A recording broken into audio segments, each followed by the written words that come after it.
Fala, meu povo, começando mais um Let's Go Cast. Hoje a gente tem aqui um ícone do futebol brasileiro na nossa mesa. Vocês já olharam nas redes sociais. Quem vai tá com a gente aqui nesse bate-papo tem algumas perguntas para fazer para ele que vocês me mandaram. Eu queria muito agradecer a presença dele aqui. O tempo dele é muito importante. É o nosso querido Eugênio Machado Souto, que todo mundo conhece como Geninho, que nasceu lá em Ribeirão, formado em Direito, um cara que tem uma notoriedade dentro do futebol muito grande.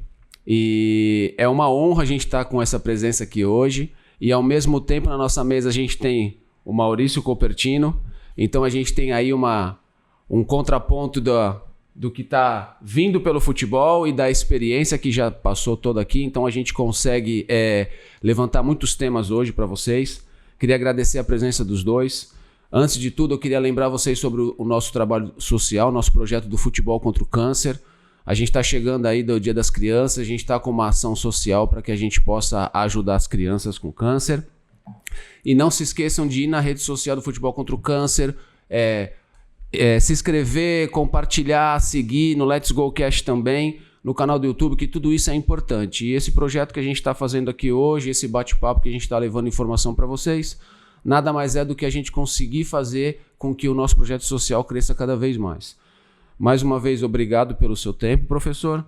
Eu sei que o senhor é um cara aí que tem os seus compromissos e tirou um tempinho para bater um papo com a gente. Muito obrigado. Queria que o senhor falasse um pouquinho, depois o Maurício fala. Vamos deixar primeiro o mestre, né? Bom, eu que agradeço o convite, né? É sempre muito bom conversar sobre futebol. E eu tenho um carinho muito grande pelo Maurício. O Maurício foi meu jogador quando eu comecei a caminhar aqui no Santos, a engatinhar aqui no Santos. Eu tive o Maurício com um zagueiro meu, um zagueiro muito delicado. Só fazia carinho. E como acontece praticamente com quase todo mundo com quem eu trabalhei, nós acabamos esticando essa amizade pela vida. Muito feliz em ver ele tentando buscar o espaço dele. Hoje ele é um dos treinadores dessa nova geração mais credenciados, né? Ele já chegou até onde tinha que chegar na licença dentro da CBF, já fez a credenciamento na Conmebol, né? Então está preparado para trabalhar. Basta apenas que as portas para o brasileiro se abram um pouco mais do que estão sendo abertas até hoje, porque a gente recebe muito, mas as nossas portas lá fora ainda continuam um pouco fechadas. Então é um prazer muito grande estar aqui com você, um prazer muito grande estar com o Maurício. E vamos falar sobre bola, né? Que é o que nós gostamos de fazer. É isso aí. Bom, falar do Geninho, né? É muito fácil para mim. Primeiro, boa tarde, prazer estar falando com o mestre, né? Foi um cara muito referência na minha carreira toda, depois que eu parei de jogar, em relação à minha nova profissão, né? Obrigado, Davi, mais uma vez pelo convite. Falar do Geninho é muito fácil para mim, porque junto com o Vanderlei, para mim, ele é uma grande referência, né? Não só como pessoa, mas também no trabalho de campo, né? Um cara que conquistou vários títulos na sua caminhada, uma época diferente, né, de trabalho, uma época diferente de metodologia, e um cara que está até hoje muito atualizado. Converso sempre com ele, sempre estou batendo papo sobre tudo o que acontece no futebol. Afinal de contas, nós somos apaixonados ainda pelo esporte, né? E é um grande prazer estar aqui batendo papo e falando sobre futebol, que é o que a gente sabe fazer, e eu tenho certeza que vai ser um papo maravilhoso. Isso aí. Professor, o senhor foi campeão brasileiro, o senhor já foi campeão estadual, o senhor tem um currículo enorme e maravilhoso. O que o senhor acha do futebol que nós víamos antes para o futebol que a gente vê hoje? Muita mudança, muita coisa que agrega valor ou não? O que o senhor tem a falar sobre isso? Não, eu acho que uma mudança muito grande em relação ao futebol que se praticava antigamente ao futebol que se pratica hoje, por vários motivos, né? Primeiro, por uma evolução muito grande de preparação para que o atleta vá para o jogo. Hoje você tem um suporte extracampo que não se tinha naquela época. Muitas vezes o treinador tinha que ser o preparador físico, você tinha que ser um pouco de tudo dentro do futebol. E hoje você tem um profissional para cada área. te dando suporte. Às vezes não só um, vários. Então, eu acho que hoje o treinador pega a coisa mais mastigada. Ele só tem que fazer o retoque final. Ele tem que bolar o esquema, ele tem que encaixar, tem que orientar ali para que vá para o jogo. A preparação física teve uma evolução muito grande, então hoje você vê um futebol mais corrido, um futebol com menos espaço, porque o jogador chega mais rápido. Então permite que hoje se faça uma coisa que se fazia muito pouco. Algumas equipes faziam. Na Europa era conhecida como pressing. Era a pressão na saída da bola. Era usado lá, não era usado aqui.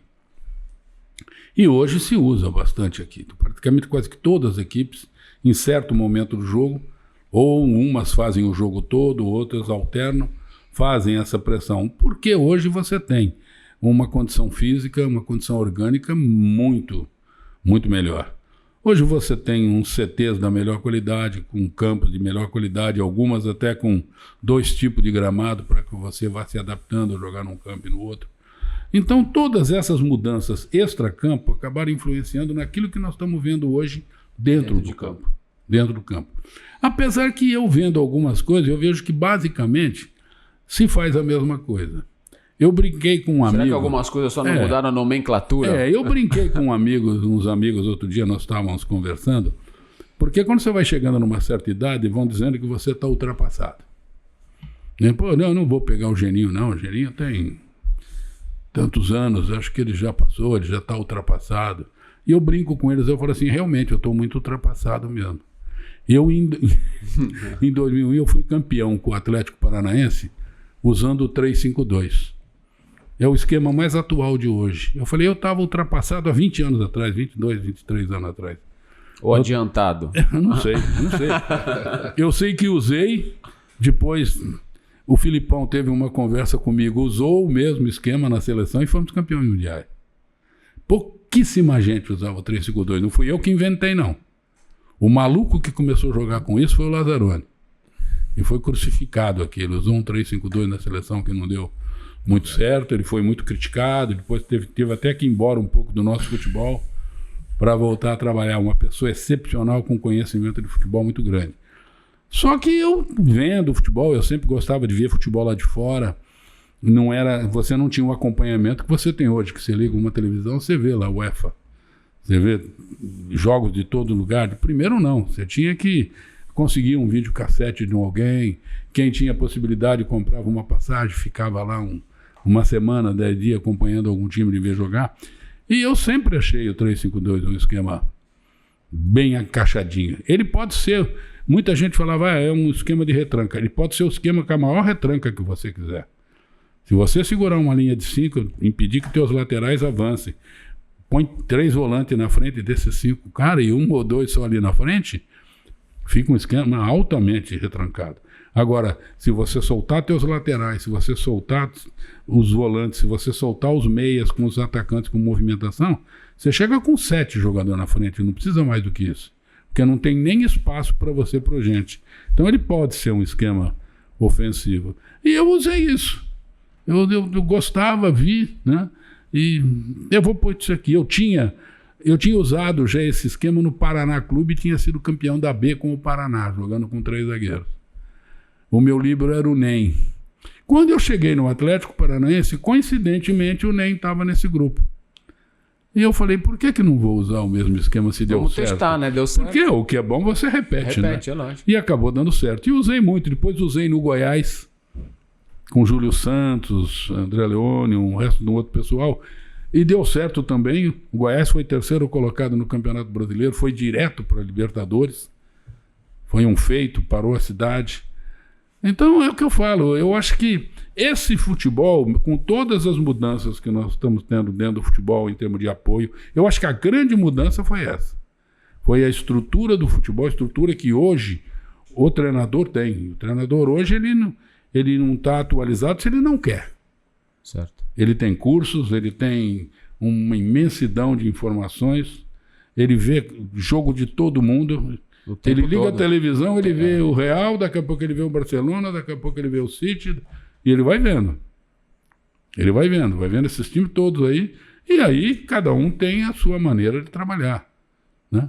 Eu sempre trabalhei assim, eu fui pegando o que eu achava bom aqui, eu trazia para mim.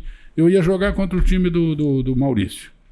Pô, o Maurício fez um jogadinho interessante, ele tem uma armação muito boa ali. Eu vou usar isso aqui, vou encaixar isso aqui no meu trabalho. Eu nunca tive aquela frescura de copiar os outros. Não é bom, eu copio sim. Vou trazer para mim, eu vou acrescentar o meu. Lógico. Cada um tem a sua maneira.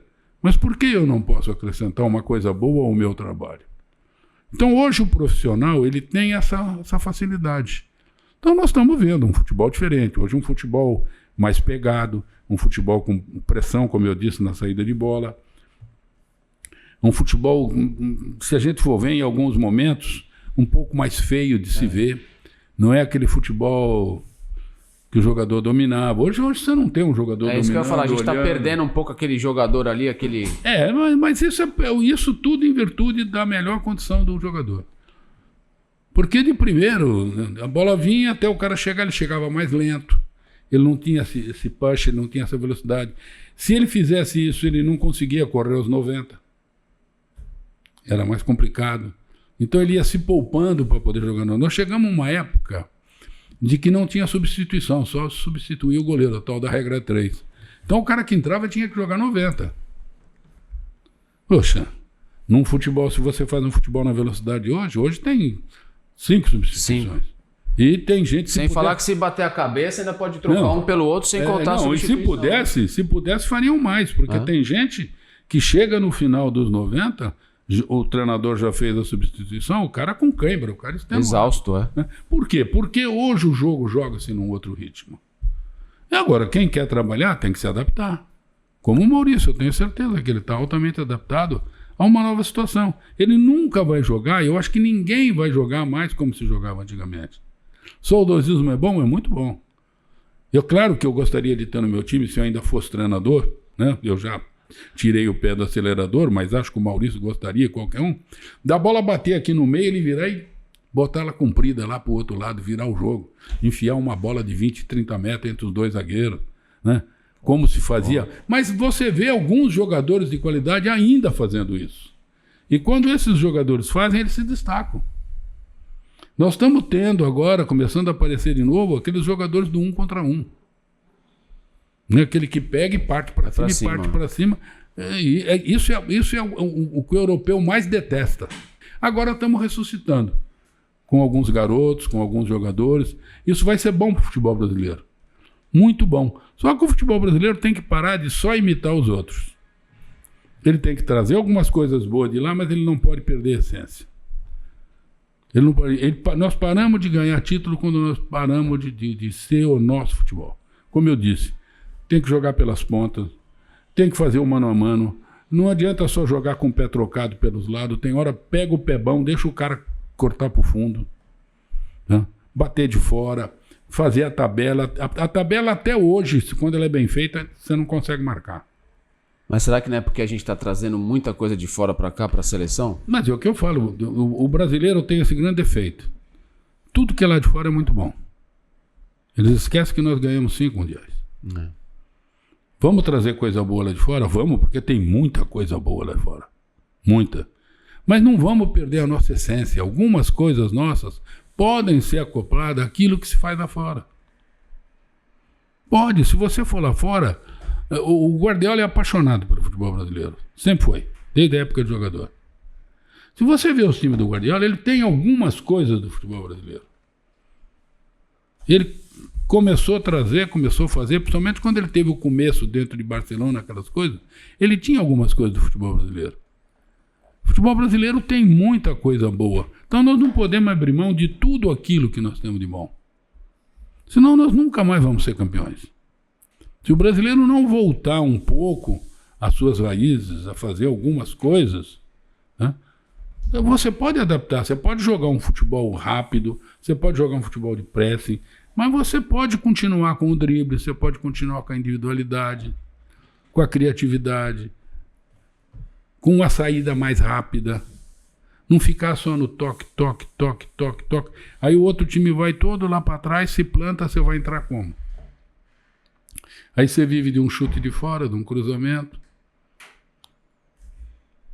Aí quando você vê um time que tem um pouco mais de qualidade, nós estamos vendo aí especificamente, vou citar 3, você está vendo Flamengo, Palmeiras e Cruzeiro, com jogada de aproximação, você vê a essência do futebol brasileiro. Né? Você vê uma tabela, uma ultrapassagem, um jogando com o outro, que eu falei, uma aproximação, que isso era uma coisa natural dentro do futebol brasileiro, e de repente tinha acabado. Quem estava armando o jogo na frente da área do adversário são os zagueiros hoje. Você vê zagueiro virando o jogo, zagueiro tentando enfiar a bola, zagueiro não vai conseguir enfiar a bola. O teu meia está enfiado lá no meio dos volantes do zagueiro. Como é que um cara de qualidade vai jogar? Tira ele de lá. Dá um pouquinho mais de espaço para ele jogar. Não precisa de todo mundo prensar o cara lá. Dá um pouco mais de espaço.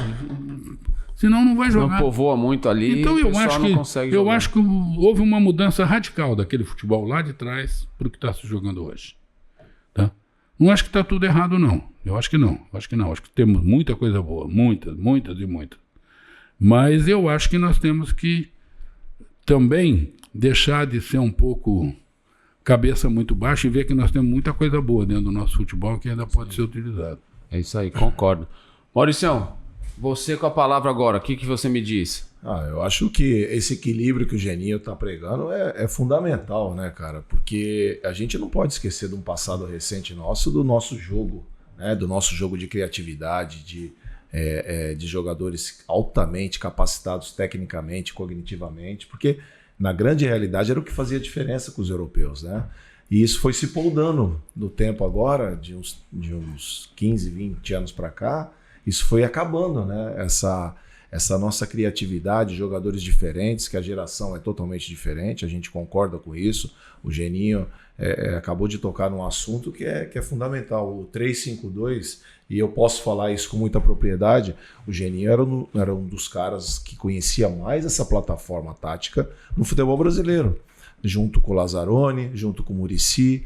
Eram os 3 profissionais brasileiros que eu via que tinha um domínio completo sobre essa plataforma tática.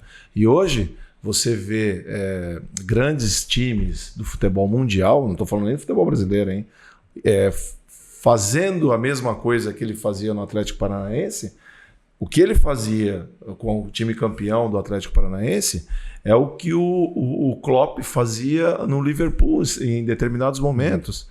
Era o que o Mourinho fazia em alguns times que ele participava da Europa. E era uma coisa até engraçada, porque quando um jornalista ou alguma pessoa iria falar e analisar o time de um desses treinadores, era uma coisa super moderna.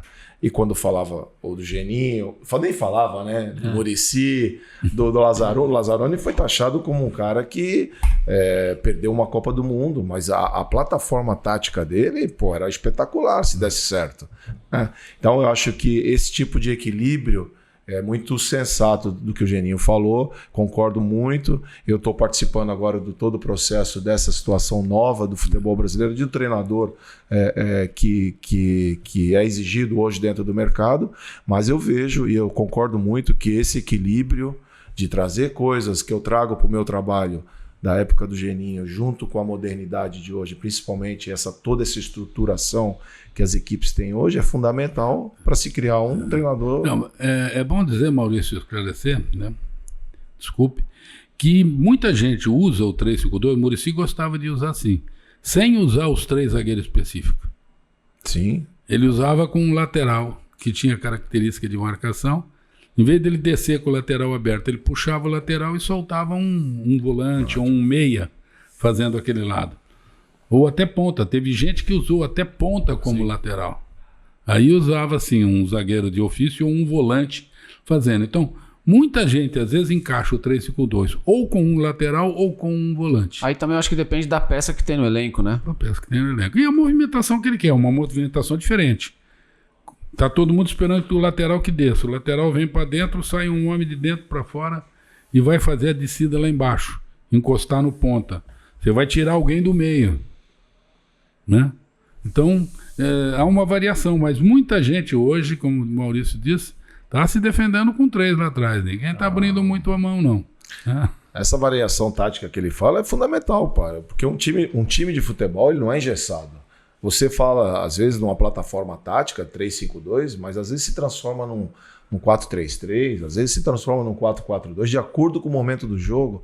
Então, às vezes você... Com o mesmo grupo, né? Com o mesmo grupo. E você, jogadores. cada vez mais que você conhece os teus jogadores, você consegue alterar isso, né, Geninho? Você não precisa fazer uma substituição tática ou técnica. Com o mesmo grupo, você muda a tua maneira de jogar. Como o Maurício disse, hoje está mais versátil, hoje está melhor fazer isso aí. De primeiro não, o jogador era mais engessado. Sem dúvida. Porque às vezes você está com a tua plataforma e o adversário também pensa, né? Às vezes ele marca aquela tua jogada. E você, na tua criatividade, não. Quem vai sair mais não vai ser o lateral. O lateral segura e você libera esse... que vai confundir, né? Até o cara...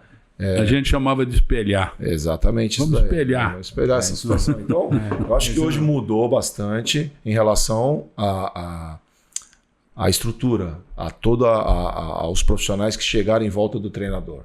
Mas eu vejo muito o que o Geninho está falando aqui da decisão do treinador em relação a ter essa percepção do jogo. Porque na hora do jogo, treinador muda jogo sim. O treinador percebe as situações e dentro da sua expertise, da sua experiência, da sua capacidade, ele consegue visualizar situações que mudam o jogo. Então, acho que isso daí... O Vanderlei mudou quantos jogos no intervalo? Também. Não, porque você trabalha a semana em cima de informações, em cima daquilo que você viu o jogador jogar, como você conhece um time, a maneira básica dele jogar, se acompanha os últimos jogos dele, movimentação, um jogador diferente, característica. Então você faz um trabalho baseado nisso, mais ou menos no que você vai enfrentar. E aí vou defender assim, vou atacar assim. Quando chega na hora, as coisas se apresentam de uma maneira diferente. Às vezes o teu adversário vem te surpreendendo, com uma escalação diferente, com uma postura de campo diferente. E aí é aquilo que o Maurício falou, aí é a hora do treinador entrar em campo. Aí não é o preparador físico, não é o fisioterapeuta, não é o analista de sistema, não é nada. Esses te ajudaram antes, te passando informações para aquilo que você planejou para o jogo. Agora, a hora que solta a bola, aí vem para a mão do treinador. É só ele que vai conseguir mudar. É só ele. Aí o jogador está olhando para o lado e confiando naquele que está ali do lado. Né? E o jogador, a maioria, confia demais no que o treinador faz. Então é a hora que o Maurício falou. Pô, nós treinamos para atacar por aqui, mas o cara fechou minha porta. Eu vou ter que dar um jeito. Olha, vem para cá, muda aqui, vem para lá.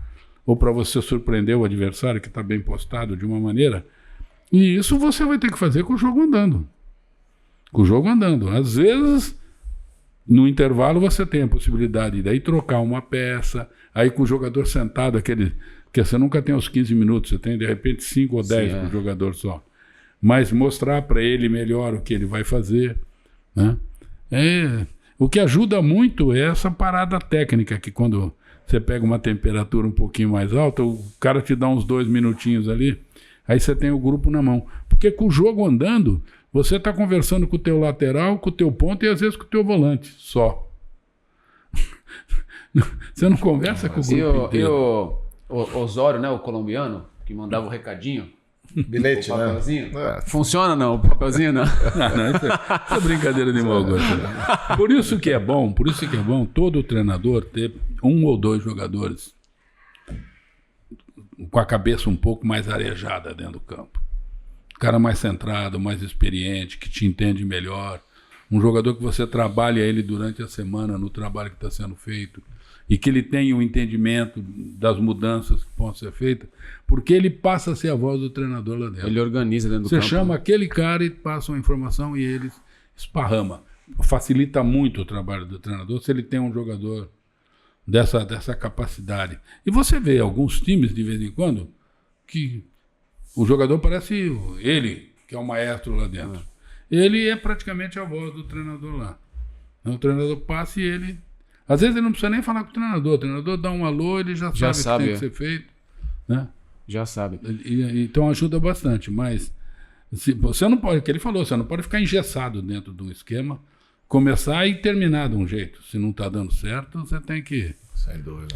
E- Às vezes atrapalha, né? Às vezes as coisas estão andando bem, você resolve fazer uma mudança.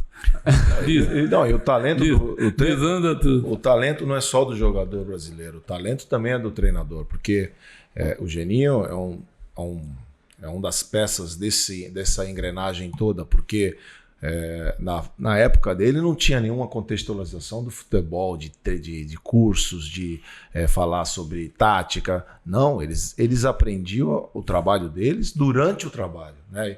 Isso é o mais que a gente ouve pouco as pessoas falarem, porque ele deve ter já passado tanta coisa na vida dele em relação a mudanças táticas.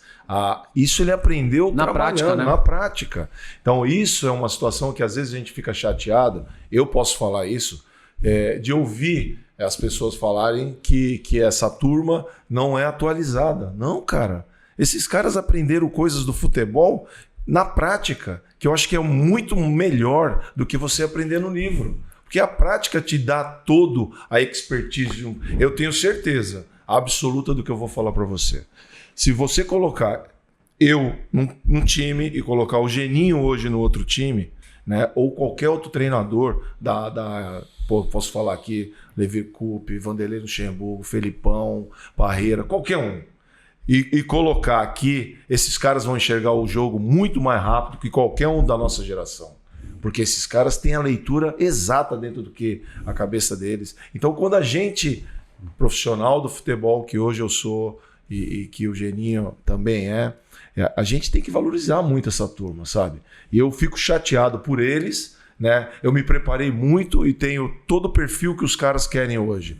Mas eu carrego muita coisa do que eles têm, porque eu acredito muito nesse equilíbrio. Sabe o que acontece, Maurício? Eu falo para todo mundo que a grande maioria do pessoal da mais antiga, a maioria do pessoal que está parando, quase todos foram jogadores. A maioria. Então você aprendeu na prática, realmente. Você aprendia com quem estava te comandando. Você vê, eu tenho muito de ex-treinadores meus. Eu fui tirando um pouco de cada um, a maneira que um levava o grupo, a maneira que um usava assim, a maneira que aquele se comportava. Eu ia trazendo para o meu trabalho. Né? E ia procurando não cometer os erros como treinador que eu via alguns cometerem comigo como jogador. Então eu levava meu grupo de uma maneira como eu gostaria que o meu treinador me levasse. Então não sou só eu acho que, como ele disse, essa turma um pouco mais velha, você foi aprendendo, você não aprendeu na escola. Você não aprendeu depois. Não tinha, claro. Né, Geninho? Pois é, claro, eu fui fazer alguns cursos. Como ele disse, de vez em quando eu ia, quando podia ir lá fora ver alguma coisa, dava uma olhada, vou dar uma olhadinha aqui. Você aproveitava a viagem.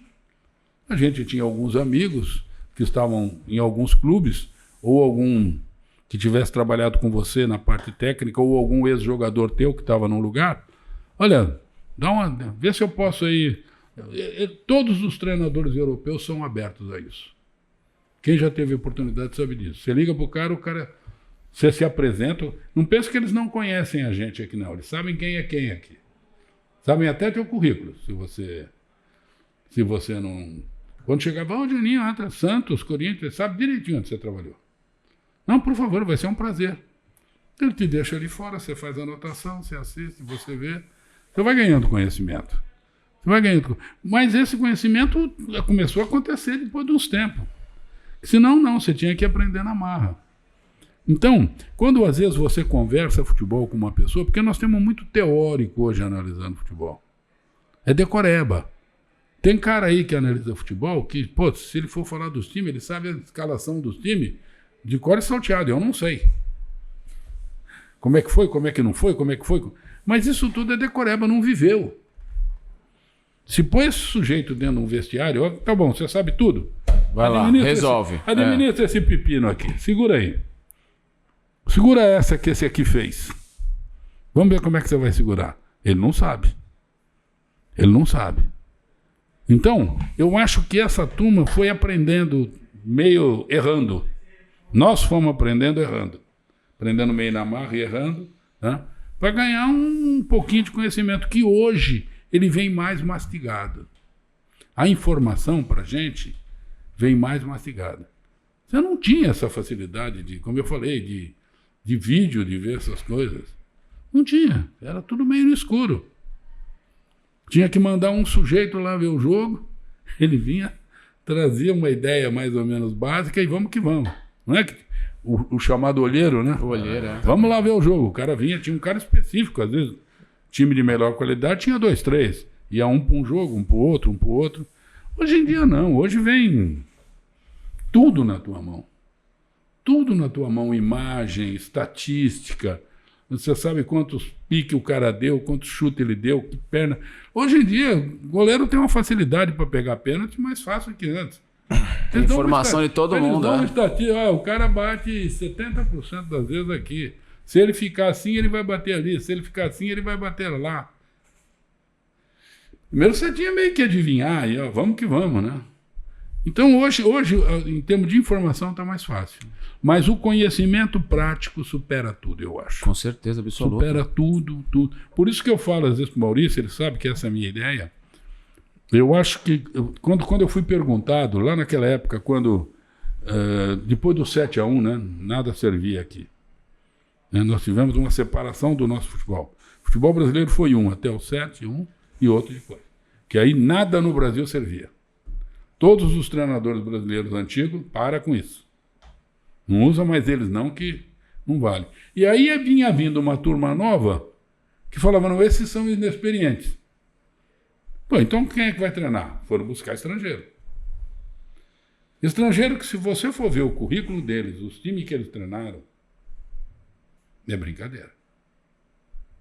Brincadeira. Os caras não se preocupam nem em saber qual foi o time que o cara treinou, o tamanho do time que o cara treinou. Ele só fala. Treinou o João das Couve, não sei aonde. É time da 3ª divisão, é time de divisão de honra. Não tem nada, não tem corrida nenhuma. E se exige de um brasileiro que vai treinar lá fora, por exemplo, em Portugal, ele tem que ter a licença máxima, a Pro, ele tem que ter homologação da Conmebol, e ele tem que trabalhar 5 anos na Série A do futebol brasileiro. Tem que treinar time durante 5 anos na Série A. Senão não pode ir. E olha lá se você entrar lá dentro. Porque a associação deles, tá, fechou. Fechou e não vai entrar estrangeiro aqui. Vai entrar estrangeiro aqui. Aqui nós vamos ser nós e não foi só para brasileiro, não. Eles botaram todo mundo para fora de Portugal. E aí ali começou. Era mais difícil entrar na Inglaterra, mais difícil entrar na França. Agora, se você for ver, quem trabalhou lá fora, e tem alguns trabalhando agora, e isso ninguém divulga. Na Arábia Saudita está assim de treinador estrangeiro. Lotado. Teve uma época que só era campeão treinador brasileiro.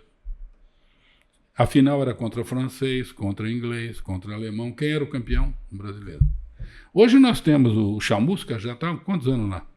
3 ou 4 anos. 3 ou 4 anos ganhando quase sempre. O futebol mexicano sempre tinha muitos brasileiros lá. Jogadores e treinadores. Treinando as equipes grandes, sempre ganhando coisa. O argentino entrou com tudo. Estava vendo, inclusive, ontem acho que foi o Rezec falando que quase todos os times que estão disputando a Libertadores têm treinador argentino. O México só tinha treinador argentino. Olha, uma guerra para alguém ser campeão lá. Foi um treinador brasileiro há 2, 3 anos lá atrás, Jardine, né? Tricampeão mexicano com a América.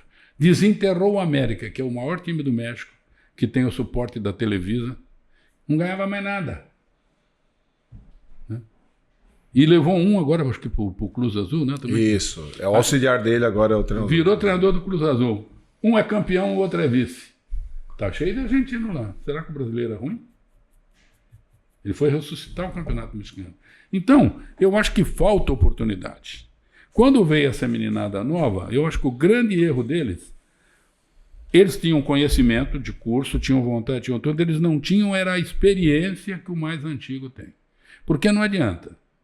Né? Ele é bom treinador, muito bom treinador, tem um conhecimento, ele vai ficar melhor daqui uns 4, 5 anos.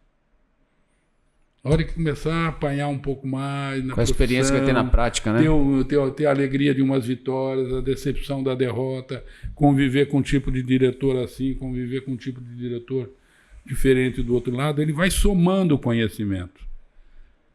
E eu acho que alguns desses garotos que começaram, faltava, já que tinham deixado essa turma mais antiga de lado, os clubes, não era o treinador. Acho que aí o erro partiu do clube. Eu contrato o Copertino. Claro, ia depender do cara de fora aceitar ou não. Vou só citar um exemplo. Eu vou inverter a coisa. Ele sempre foi auxiliar do Vanderlei. Vanderlei, vem me dar uma mão aqui. O clube contrataria o Vanderlei como um consultor técnico. É o que o Muricy está fazendo no São Paulo. Já há alguns anos.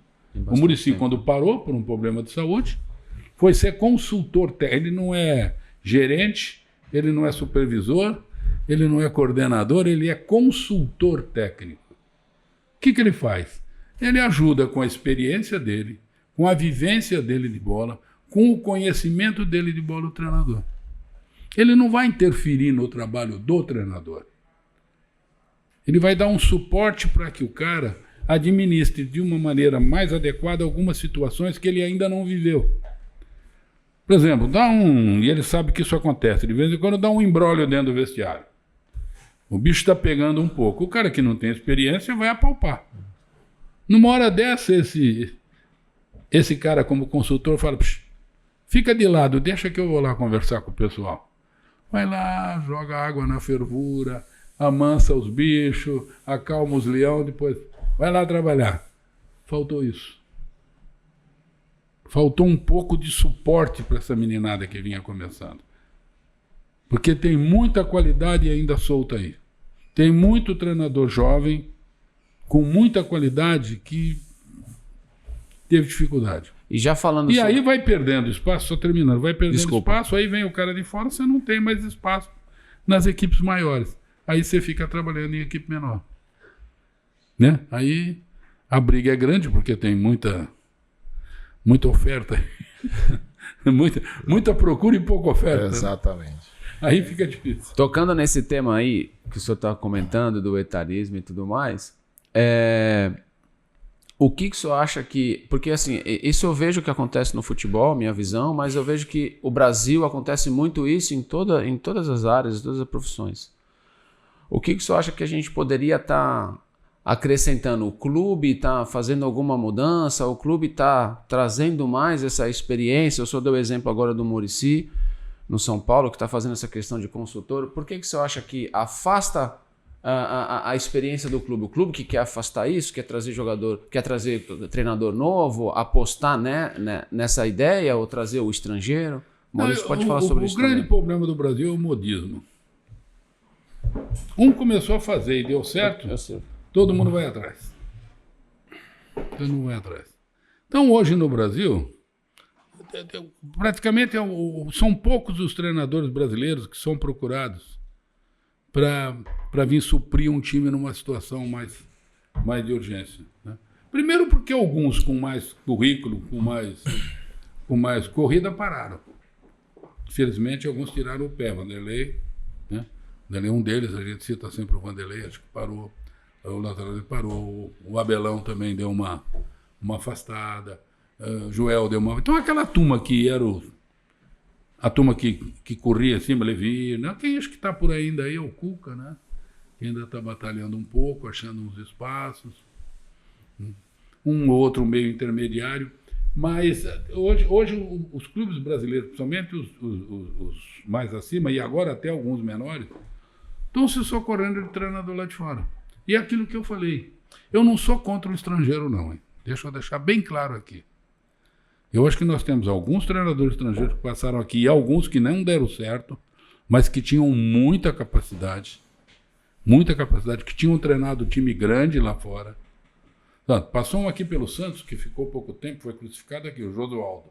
Foi um do melhor currículo que apareceu aqui.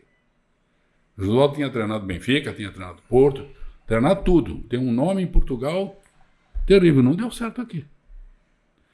E tem vindo uns que não tem currículo nenhum. O cara vai lá, pega Porque veio de Portugal, porque veio da Espanha, porque veio não sei de onde, da Argentina. Tudo bem, vamos buscar alguém na Argentina? Vamos. Quem que ele treinou? Treinou o River, treinou o Boca, treinou Estudiantes, treinou Lanús. Então traz esse cara aqui.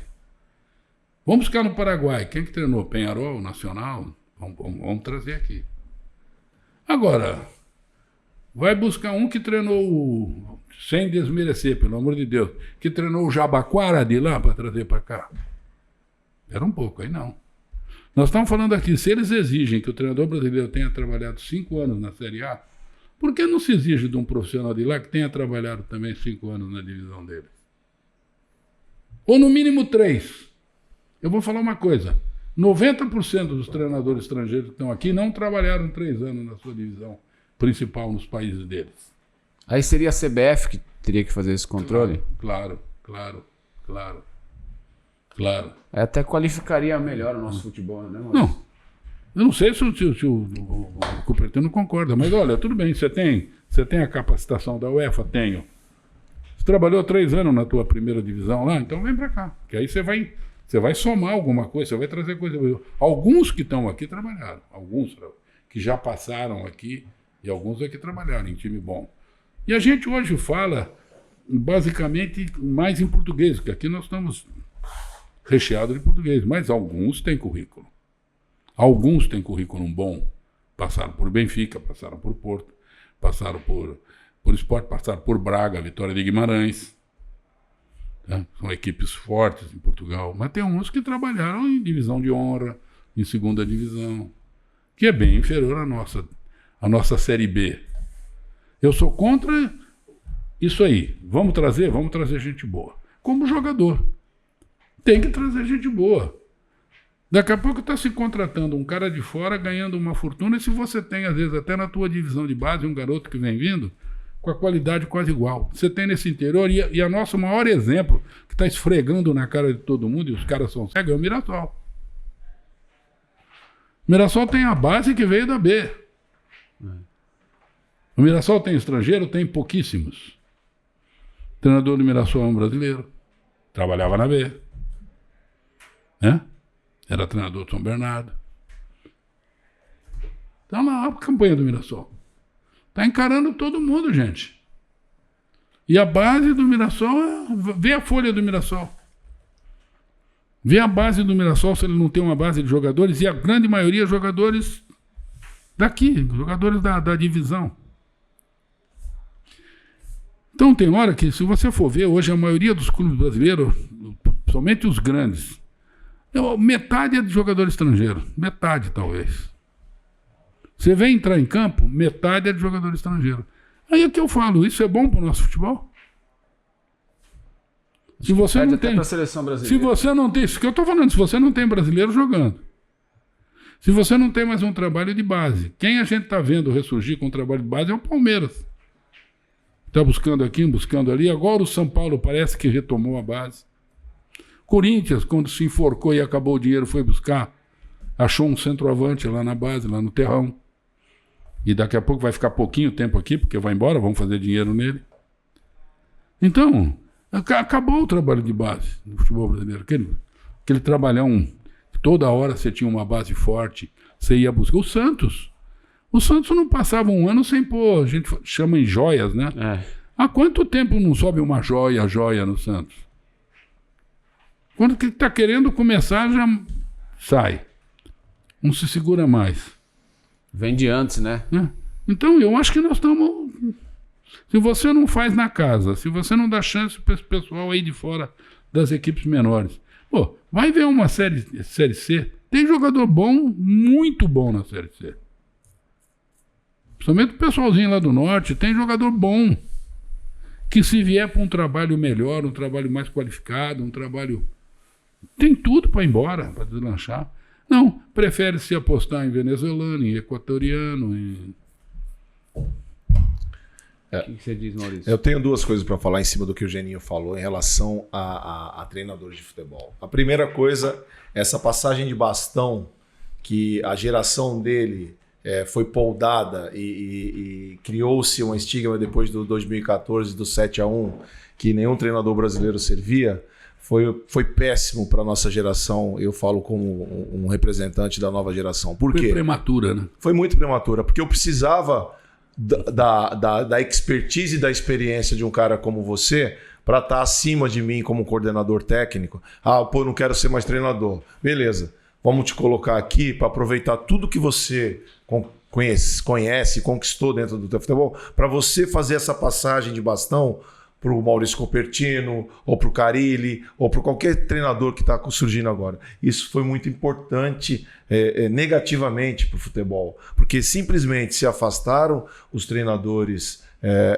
que ganharam muito aqui no Brasil, criou-se um hiato, nós não tínhamos força para invadir esse mercado, porque era aquilo que o Geninho falou, acabamos, não tem experiência, ficava 2 ou 3, não estamos preparados, e acabou vindo essa enxurrada de treinadores estrangeiros para cá, que alguns, como o Geninho falou, uma grande capacidade, com um currículo realmente à altura de conquistar uma vaga de algum clube no futebol brasileiro, mas eu vou ser bem assim, falar bem eu tive vendo hoje 45 treinadores começaram a vir para o Brasil depois do Jorge Jesus. Desses 45, eu acho que 5 ou 6 a gente pode colocar no papel que fizeram bons trabalhos aqui, que deixaram um legado para nós, sabe? O restante eram pessoas, eram profissionais, com todo o respeito. Ontem você acabou de tocar no Mirassol, que eu concordo plenamente, tivemos Botafogo e Mirassol, um jogo atrasado. O filho do Ancelotti, ele nunca foi treinador em lugar nenhum na Europa, ele só foi auxiliar. E ele assumiu o Botafogo, atual campeão da Libertadores. Seria a mesma coisa, Geninho, com todo respeito. Vou colocar para mim, para não falar de ninguém, tá? Me pegar agora e me levar para um Real Madrid, lá campeão da Champions League, sabe? Para o atual campeão da Champions League. É incoerente isso daí. Não faz sentido. Para mim, que sou dessa nova geração e preciso da proteção das nossas legislações, a gente não tem isso. Porque como é que eu me sinto muito mais capacitado, com todo o respeito que eu tenho ao profissional que está dirigindo o Botafogo do Rio, do que ele que não conhece o futebol brasileiro, acabou de ter uma licença PRODA pela Escócia, né? Quer dizer, nunca dirigiu nenhuma equipe na Europa, e ele assume o campeão brasileiro.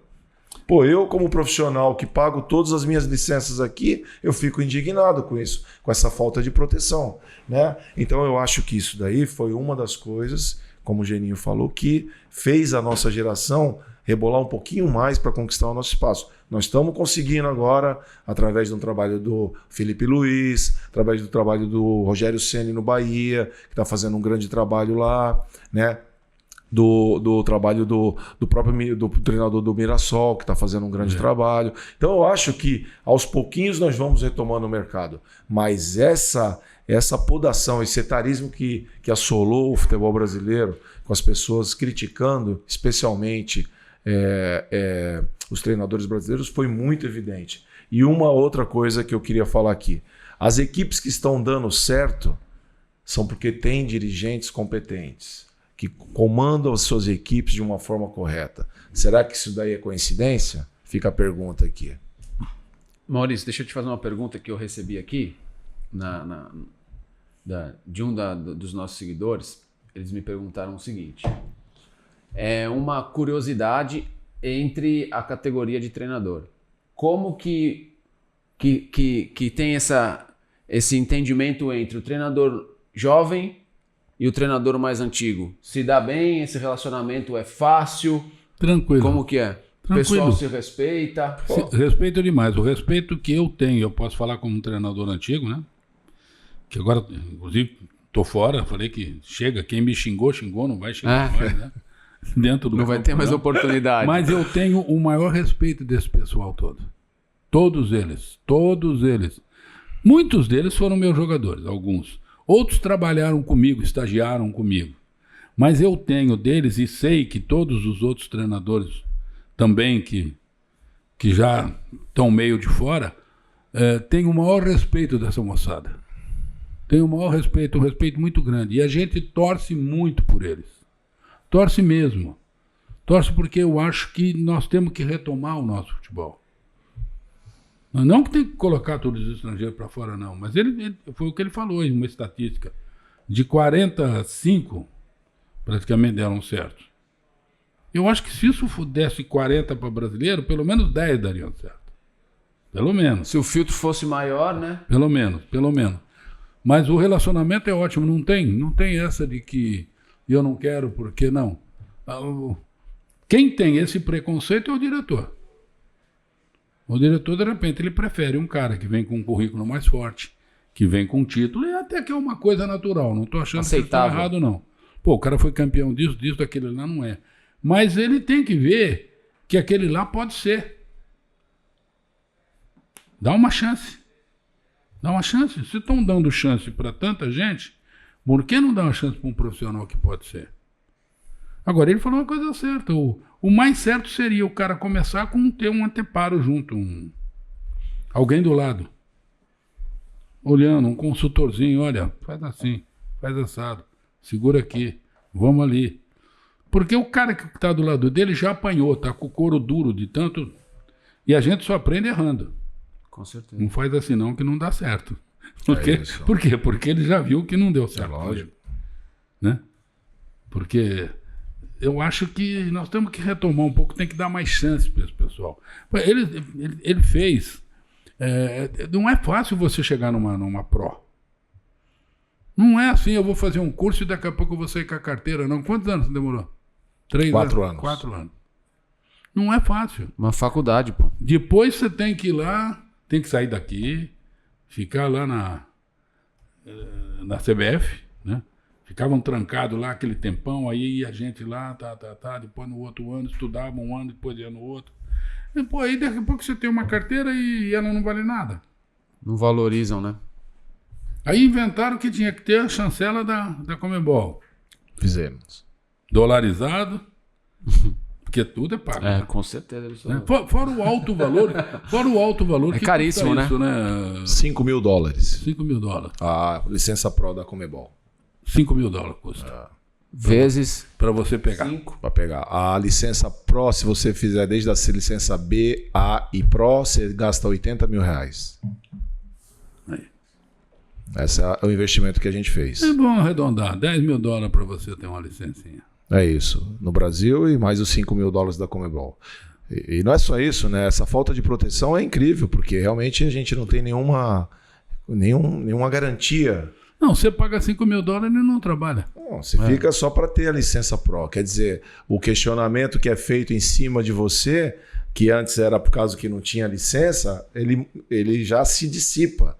Ele fica num plano vago, porque eu tenho a licença. Já não tem o porquê, né? Por que eu não trabalho? É. Só porque eu sou brasileiro? Então eu vou pegar um passaporte agora europeu para mim. Não, e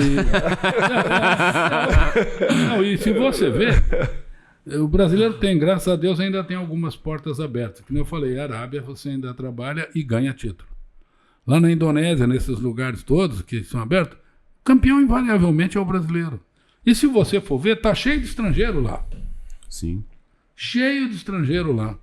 E quem ganha esses títulos são os brasileiros. Por quê? Porque o brasileiro tem qualidade. Quem está indo para lá fez esse curso que o Maurício fez. Ficou ali malhando 4, 5 anos para poder depois ir lá. Muitos deles, como o Maurício, ex-jogadores. Então já vem com conhecimento de bola. Não é aquele cara que é só teórico. Porque tem alguns que tiram essas licenças e são teóricos. Vou fazer um curso para ter licença, para falar que eu sou treinador, mas nunca chutou uma bola. Foi chutar a bola no curso. Estou errado? Tem gente, alguns que se formaram com você foram chutar a bola no curso. Isso eu acho que atrapalha um pouco, não? O cara Atrapalha. não conhecer nada do futebol, só a teoria. A vivência sempre é importante em tudo, não é só no futebol, não. Eu acho que em qualquer área. profissão, aquele cara que tem um conhecimento Na prática, ele tem uma vantagem sobre só o teórico. Quem tem teoria e prática tem uma vantagem sobre só o teórico. A gente percebe isso agora. Eu acabei de sair de um trabalho recente de base, né? A gente percebe isso na base, porque a grande maioria, não querendo, né, falar sobre nenhum tipo de profissional aqui, mas eu acho que principalmente na base, esse equilíbrio devia ser melhor construído, porque não basta só ter um cara teórico, né, de treinador, você precisa ter os caras que ensinam o movimento do trabalho, né? Que aí seriam os ex-atletas, que você realmente é o cara que sabe cabecear, que te dá um toquezinho na hora que você encosta no cara, que é o cara que chuta, que é o pé de apoio que você tem que ter melhor. Então, esse trabalho, esse ensinamento na base, às vezes eu percebia que faltava um pouco, sabe? Então, eu acho que isso daí é uma situação muito real que acontece e está dando reflexo no produto final, que é no profissional. Quando você vê hoje jogos e você vê jogadores tecnicamente abaixo do que você viu há muito tempo, há um pouco tempo atrás, é exatamente por causa disso. Esse defeito de fabricação, ele está acontecendo muito nas categorias de base, por essa situação que eu acho que... Eu sempre muito na categoria de base, tudo isso aí. Eu acho que a categoria de base é para ajudar o jogador, moldar o jogador. Eu não admito um garoto que começou num time com 14, 15 anos, quando ele chegar com 18, ele não sabia usar os dois pés. Ele está com a bola aqui na perna direita para concluir, ele não chuta, ele corta porque ele é canhoto.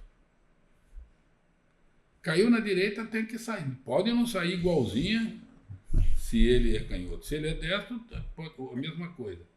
Não admito um cara não saber cabecear, bem, uma postura boa. Um cara dominar uma bola, um cara pegar uma bola, girar e meter uma bola comprida. Eu acho que isso é fundamental para a base. É o básico, né? Fundamental para a base. É por isso, agora parou um pouco, mas que grandes jogadores que acabaram indo bem no futebol, vieram no futebol salão. Sim. Porque no futebol salão se trabalha isso. Não se trabalha cabeceio. Mas pode ver, quase que todo jogador do futebol de salão usa os dois pés, sabe fazer a parede, sabe fazer o toquinho.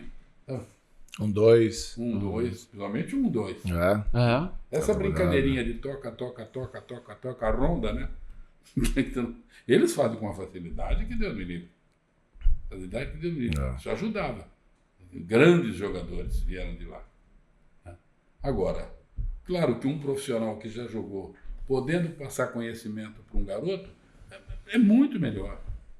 É o que ele falou. Às vezes um cara encosta, um jeito que você não deixa ele encostar em você. Sem fazer falta, é só teu posicionamento. E será que ele falando com mais propriedade, o jogador não absorve mais? Pô, o cara conhece, do que outro que... Não, se o jogador, ele ouve. O jogador de futebol é uma raça meio esquisita. O jogador de futebol, ele te ouve, agora ele quer te ver fazer. Ele quer ver se você sabe aquilo que você falou para ele. Vamos testar aí. Senão ele fica meio assim. Não, ele te testa. Ele te testa em tudo. O tempo todo, né? Às vezes ele vem te pedir alguma coisa que ele já sabe que ele vai receber um não. Está preparado por não. Se você falar assim, acabou. Você nunca mais segura ele. Deixa eu ver se esse cara manda.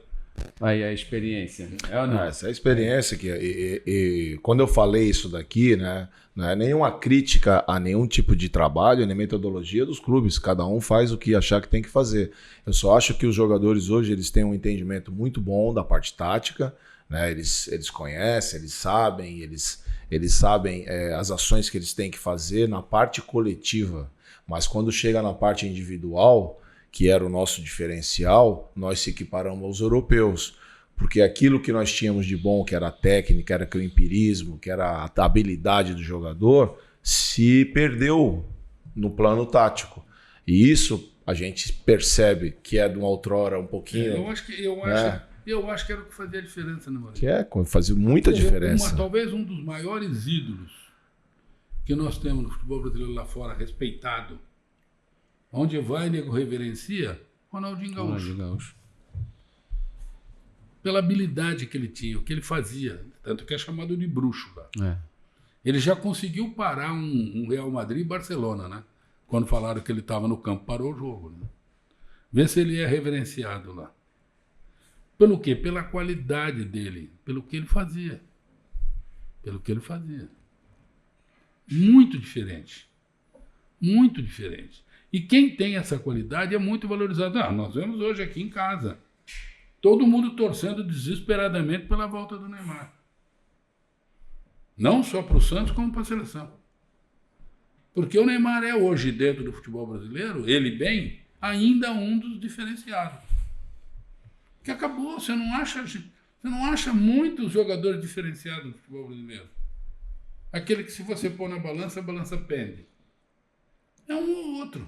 Tem um que tem um relancezinho, mas não tem a sequência. Então, quando a gente tem, você fica desesperado para ter esse pessoal, rapaz. Eu acho que não tem um brasileiro que não torça para o Neymar hoje. Para ele voltar. Claro que todos nós sabemos que ele já não é um garoto, ele não vai ter aquela velocidade do drible, ele já não tem. Mas ele bem para poder enfiar um cara. Você sente o Neymar no jogo, quando ele vem no contra um, ele tira a bola com uma facilidade incrível, ele acha alguém. Não tem mais aquela vitalidade, não é garoto. Mas é um jogador ainda, você vê, ainda não é mais um garoto, um jogador que a gente acha que pode dar muito. E nesse tema Neymar, então o senhor acha que ele tem que estar na seleção? Bem. Ele não pode ir lá se não estiver bem. Senão, hoje em dia o futebol é muito, muito conjunto. Muito. Uma peça que não está funcionando... Atrapalha.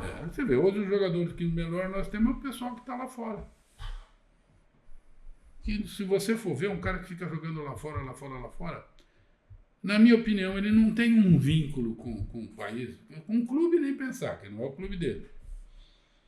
E ele fica lá fora, vive lá, daqui a pouco tá lá fora. O bom é morar aqui. Ele não tem aquele vínculo que se tinha antes. O cara antes, quando colocava uma camisa da seleção, para ele era o máximo, era o céu. Hoje não, hoje você não vê aquele jogador com aquele apego emocional que se tinha, né? Acho que isso foi perdendo um pouquinho, tá indo, os bons estão indo todo mundo lá para fora. Então você vai perdendo o apego, cantar o hino nacional com o coração, né? Já acho que não está tendo já tudo isso, não. E o que você acha do Neymar na seleção, Maurício? Eu tenho uma ideia muito clara em relação a isso daí. Eu acho que o Neymar, como o Geninho acabou de citar, ele é um extra classe. É o nosso único extra classe que nós temos no futebol hoje, né? É capaz de decidir um jogo. Isso aí é inquestionável. E eu acho que ele está se preparando para a Copa do Mundo. Ele está usando o Santos realmente para se preparar, para readquirir confiança. E, na minha opinião, essa situação, eu toco muito nisso daí, porque eu acho que essas transições de geração para geração tem que ser construída por uma linha dorsal de uma equipe, né? Ele já trouxe o Casemiro de volta, porque o Casemiro estava fazendo falta e o Ancelotti trabalhou com ele, foi multicampeão no Real Madrid. Eu acho que fundamental, porque a gente não conseguiu achar esse primeiro volante respeitado no mundo, porque você sabe que para disputar uma Copa do Mundo, não basta só estar num bom momento. O cara tem que olhar para você e falar, porra, o Casemiro ali do outro lado. O cara é 5 vezes campeão da Champions League, todo mundo conhece, sabe do respeito que ele tem. Eu traria novamente o Thiago Silva para a zaga, o Casemiro, o Neymar, que seria a espinha dorsal, e na frente, pelo que eu tenho visto hoje do futebol, de centroavantes que estão jogando por aqui, eu acho que o Pedro é o que tem a melhor capacitação, mas eu traria para o grupo o Hulk. Por que o Hulk, Maurício? Porque o Hulk ele não pode ser ainda um jogador que tem esse know-how todo de centroavante para ser comparado com o Ronaldo, com o Romário, mas o Hulk, trabalhando aqui já, acho que ele está indo para a 4ª temporada aqui no futebol brasileiro, você vê que ele decide jogos, né? E de repente o Hulk no banco, com o Pedro jogando, ou com o próprio João Pedro, o menino lá que foi pro Chelsea agora, ou pro Richarlison, o Hulk é um cara que em 20 minutos ele pode, de repente, numa jogada, em algum... E é um cara respeitado também, que já jogou na Europa, já jogou no Portugal, na Rússia. Então, essa linha dorsal de jogadores com a capacidade técnica, né, como o Neymar, e jogadores experientes, é fundamental para esses jovens que estão vindo aí, porque o Brasil fica muito sem referência, sabe? Tem que ter experiência. Tem que falar uma coisa certa. Não sei se o Hulk seria titular, eu acho que um pouco mais difícil, ele já está Até 38 38 anos, Mas eu acho que um cara desse dentro de um grupo ajuda demais. Faz toda a diferença. experiência. Ajuda demais. Você vê, você citou o Ancelotti, que contestável, né? Quem vai ser contra ele, tudo que ele ganhou. É aquilo que eu falei, vem mais Ancelotti. Lógico, claro. Só vai somar. Aí sim. Agregar muito, Só vai somar. Quero ter Ancelotti toda hora. Queria eu estar do lado dele, aprendendo com ele. Lógico. Exatamente. Muita coisa. Lembra que eu falei aqui no papo que a gente de vez em quando traz algum jogador para pôr lá dentro do campo, para ser a tua voz? É o Casimiro. Exatamente. É o Casimiro dele. Então vê como é que ele também enxerga a coisinha. Eu vou deixar o Casimiro lá, conheço o Casimiro me conhece, sabe o que eu quero, sabe como eu jogo. Então basta ele às vezes um aceno pro Casimiro, o Casimiro vai fazer para ele. É isso. Então ele não é bobo, ele já botou um dele lá dentro. Daqui a pouco põe outro. Porque às vezes, de repente, não vai estar o Casimiro, ele tem que ter alguém. Tem que ter alguém. Então, e o Thiago tá vindo. Parece que o Thiago renasceu, né? O Thiago tem 39 anos, trabalhou com ele no Chelsea. Você tá vendo os últimos jogos do Thiago? Pelo amor de Deus. É um monstro. É um monstro. Outra. Eu vi uma bola, o Thiago saiu mais de metro do chão. É muito respeitado na Europa. Já fez dupla de zaga com Marquinhos, sabe? Já perdeu 3 Copas Não, mas do é o que eu Mundo. te falo. Às vezes, não precisa nem desse cara jogando. Só tá no grupo. Nós precisamos pelo menos ter uns 2 ou 3 experientes lá dentro, na concentração. Tem que ter. Aquele cara que vai passar informação, aquele cara que vai chamar um menino, vai tirar a empolgação do menino e trazer ele para o momento. Sabe? É fundamental num grupo você ter experiência. Fundamental.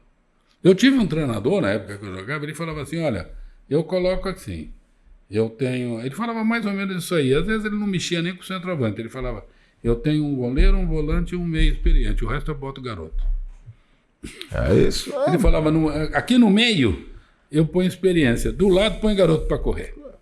Então faz todo sentido, né, gente? Era desse jeito que ele formava o time dele. Né? Faz todo Mas sentido. você tem que ter experiência dentro do vestiário para segurar algumas situações emocionais, às vezes.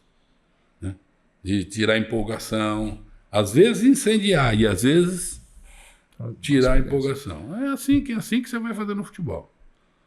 O treinador precisa muito desse amparo, dessa ajuda. Por isso que é fundamental para ele escolher o pessoal do lado dele. E aí eu acho que esse pessoal que vem de fora não está errado não em trazer os deles. Trazer quem ele conhece. O cara não... Tudo bem que o clube tem que ter o fixo dele lá, fixo. Né? Mas o cara tem que trazer uma turminha dele, porque é nesses que ele confia. Nesse bate-papo nosso aqui, Maurício, então a gente já tem mais ou menos a fórmula secreta do professor, como que ele fazia para salvar tanto o clube aí da zona do rebaixamento. Não, e vou falar uma coisa, nunca levei muita gente, não. Nunca levei muita gente, não. Mesmo porque na minha época não era permitido isso. Agora você leva um bando. Né?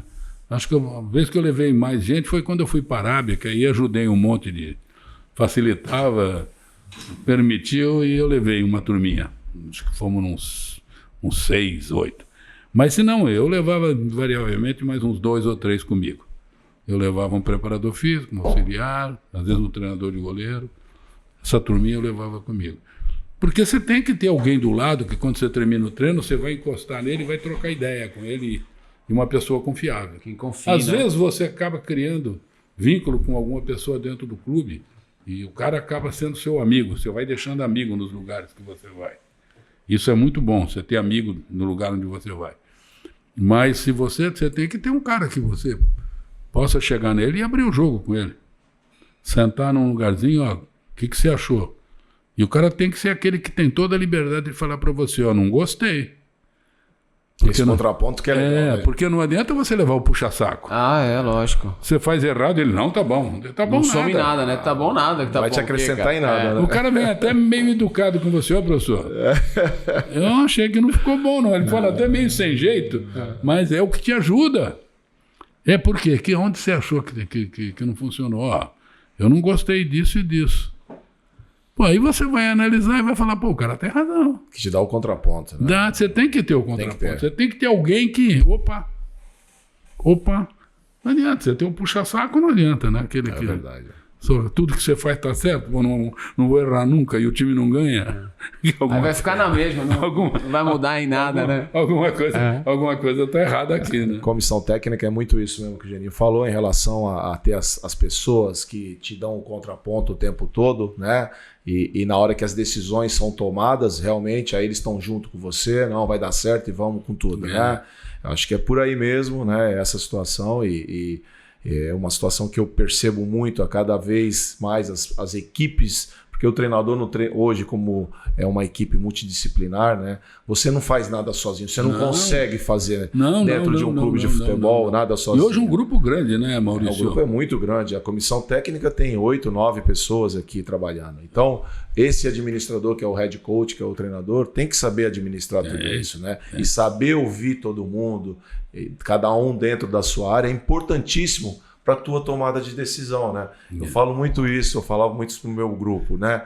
As minhas decisões são pautadas em cima do meu ex-atleta, mas muito com ouvido nas pessoas que estão trabalhando conosco, porque é fundamental você ouvir o fisiologista, o psicólogo, é muito importante. E é fundamental também o cara te ver lá. Você tem que chegar bem antes, vai na rouparia. Sem dúvida. Vai no departamento médico, vai ali, passa pelos lugares, vai conversando,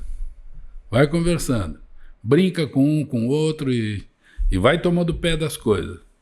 Para a hora que chegar em você, você mais ou menos já sabe como é que está a coisa. E confiar, aquilo que eu falei, e ter pessoa de confiança. Você tem que ter um cara, por exemplo, eu vou deixar um treinamento na mão do Maurício, eu posso ir embora que eu sei que ele vai fazer. Eu sei que ele vai fazer, ele sabe como funciona a minha cabeça, ele sabe do jeito que eu quero, ele sabe como eu faço. Claro que ele vai colocar alguma coisa dele no treinamento. Mas vai te entregar. Mas basicamente vai seguir a minha linha. Tá? E tem que ter aquela confiança de deixar na mão do cara e saber que o cara não quer o teu lugar. É isso. Sabe, ele está ali para trabalhar com você. Ele quer ajudar a empurrar o caminhão e não quer... Não está de sacanagem. Aí vai embora. O futebol é meio complexo por causa dessas coisas. Mas quando você junta todo mundo, eu falo futebol, por isso que o futebol é um jogo de equipe. Se você for analisar, é isso aí, um jogo de equipe. Se tiver tudo direitinho, funciona.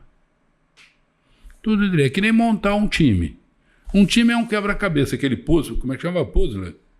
Que é aquelas pecinhas todas erradas. Lego, né? Se você não encaixar elas direitinho, você não monta o quebra-cabeça. Então você tem que ir lá. E as peças são todas diferentes. É que nem um jogador de futebol, não tem dois igual. Você tem que pôr essa peça junta com essa. Essa junta com essa aqui. Aí você vai formando, você forma um quebra-cabeça. Se tiver um esquisito, você não monta. Então tem que todo mundo estar focado.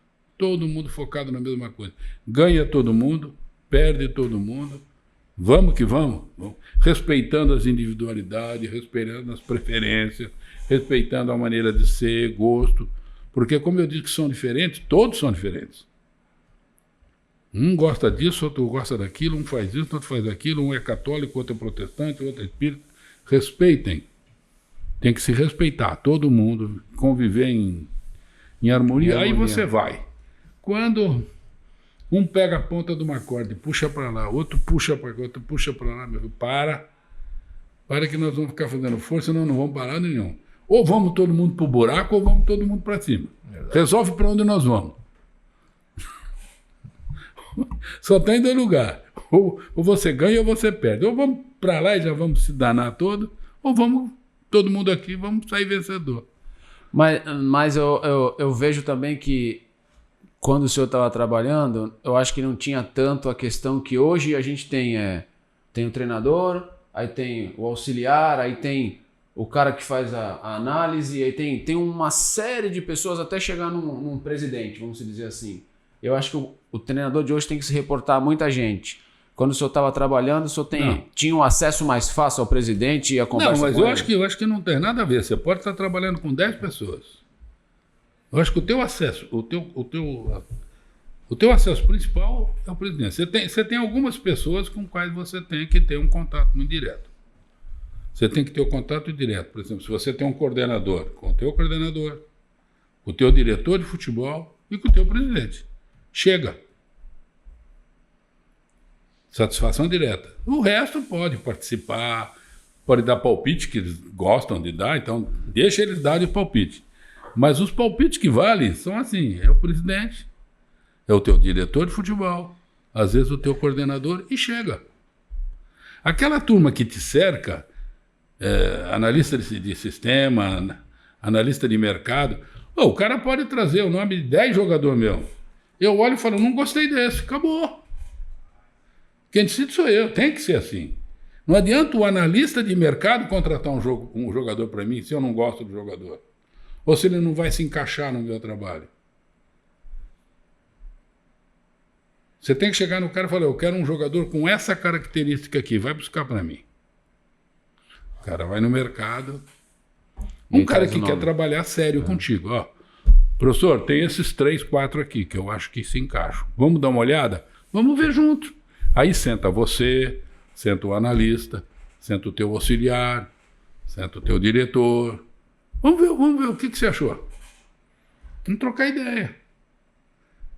Não adianta o analista. Pô, eu vi um cara que vira piruleta e cai em pé assim, mas eu não gostei dele. Aí o clube vai lá e contrata. Vamos buscar o Deus. E aí como é que faz o treinador, Maurício? Eu acho que... Nessa sinuca de bico aí. Essa situação é cada vez mais clara. Dentro dos trabalhos, o treinador é a palavra final sempre. Não, sempre... mas a pergunta dele vale. Porque muitas vezes o cara já vem comer. Contratamos. O cara já vem com o bolo pronto. Tá bom, deixa o bolo aí. Mas essa é uma situação que acontece muito e você não tem o que fazer, né, Geninha? Não. Você não tem o que fazer. Não, porque você teria que ter uma autonomia. Mas não acontece tudo o Mas tempo não, dentro dos clubes. está acontecendo cada vez menos. Cada vez menos. Então, essa autonomia que a gente preza tanto, porque é pelo respeito do trabalho, não acontece muito. Então, você falou uma coisa dentro do nosso papo aqui que é fundamental. Você vê alguns times funcionando pelo comando lá de cima. Sim. E esses comandos lá de cima dão força ao treinador. Total. Se eles não forem treinador, o negócio anda. Então, porque não tem aquela interferência. Não vai acontecer de vir um jogador sem aprovação do treinador. Ele pode até falar, não era bem esse que eu queria, mas tá bom, larga ele aí. Ele tem que ter aprovação do treinador. Não precisa ser... Eu digo sempre uma coisa, Maurício, não precisa ser o jogador que eu indiquei. Não tem que vir o meu jogador, o que eu indiquei, eu quero o Maurício. Não, mas tem que vir um que supra as minhas necessidades. Se foi você que indicou, se foi ele que indicou, se foi o João, pô, esse cara é bom, eu não conhecia esse cara. Vamos apostar nele. Prazer. Não precisa ser o cara, mas precisa ter. Agora, precisa ter alguém dando força para o treinador tomar as decisões. Porque não é a cabeça do treinador que cortam. Todo mundo dá palpite. Não cortam a cabeça do corneteiro, não corta do palpiteiro, não corta do puxa-saco, não corta de Esse ninguém. aí é o primeiro que corta a cabeça do treinador. Não. Esse aí é o primeiro que vai lá puxar o tapete. O treinador é a bolinha, aquela bolinha preta do alvo. É ele, só sobra para ele. Então, se vão cortar a minha cabeça, vai ter que ser pela minha cabeça que eu vou aceitar uma coisa dele e vão cortar a minha cabeça porque a opinião foi dele. Não, tem que ser a minha opinião. Se ela bate com a dele, se elas são... Ótimo. Bem, vamos junto. Então, eu acho que, por exemplo, se a gente vê alguns times, vamos falar, por exemplo, a força que tem a Leila no Palmeiras. Você não vê a Leila, ela está toda hora com o treinador dela. Isso eu não sei nem quem é o diretor de futebol do Palmeiras. Você que esteve lá dentro. Anderson Barros. Então, mas... Nem aparece. Nem aparece, porque passa tudo por ela. Tudo. É ela que bate o martelo. É isso. Né? E ela confia no treinador. É assim. Muito provavelmente não faz tudo o que ele pede. Muito provavelmente não aceita tudo que ele pede. Mas se é uma coisa que é compatível e bom para o Palmeiras, ela vem junto. Falei para ele, nós estamos vendo hoje um time também que vem vindo assim. O cara era um torcedor, sempre foi torcedor, era um patrocinador. Quando o Ronaldo resolveu vender a SAF, comprou no Cruzeiro. Tá Pedrinho. rodando. Pedro, tá rodando. Rodando. Você vê o Pedro... Você vê ele falar do treinador, ele está junto com o treinador. Está junto com o treinador. As coisas funcionam. É assim que deveria ser, né? Quando é assim, funciona. Agora, quando as coisas não são muito assim, não quero dizer que o presidente tem que ser um ditador. Ele tem que ter alguém também de confiança do lado dele. Sempre tem que ter um diretor, ou um ou dois diretores, né? Dois. Por exemplo, teve uma época que eu trabalhava no Santos, com o próximo membro da família Teixeira, o próprio Marcelo. Eles ouviam muito o Zito. Mas o Zito era um cara confiável para você ouvir. Tinha alguma dúvida, alguma coisa? O Zito estava sempre ali, conversava com o diretor de futebol, conversava com o Zito, o que você acha? A gente precisa dessas pessoas do nosso lado, às vezes. Mas eu acho que tem que ter confiança na coisa. Se você for deixar vir, aí está perdido. Está perdido. E se o treinador se sujeitar a isso... Aí não tem... Não tem santo eles que vão aguente, cortar a cabeça dele e pronto. não é pelo pensamento dele. Poxa, eu não devia ter feito isso. Aí vai vir outro e vai continuar os mesmos puxa-saco lá para cortar a cabeça do outro. Bom, gente, a gente está chegando no nosso final aqui. O nosso papo foi muito bom, passou muito rápido. Queria agradecer a presença de vocês dois. Não quero estender muito para o professor também não perder os compromissos dele. Mas antes de terminar, eu queria... saber um pouquinho mais. O professor tem tanta história, ele poderia de repente contar alguma história do futebol aí que ele possa compartilhar com a gente? Pra gente contar uma... Primeiro, antes da história, eu queria agradecer o Geninho estar vindo aqui com a gente. Você deu uma aula para nós, você é um cara muito referência, incrível, né? Isso aí, obrigado. Você não pode ficar afastado do futebol, né?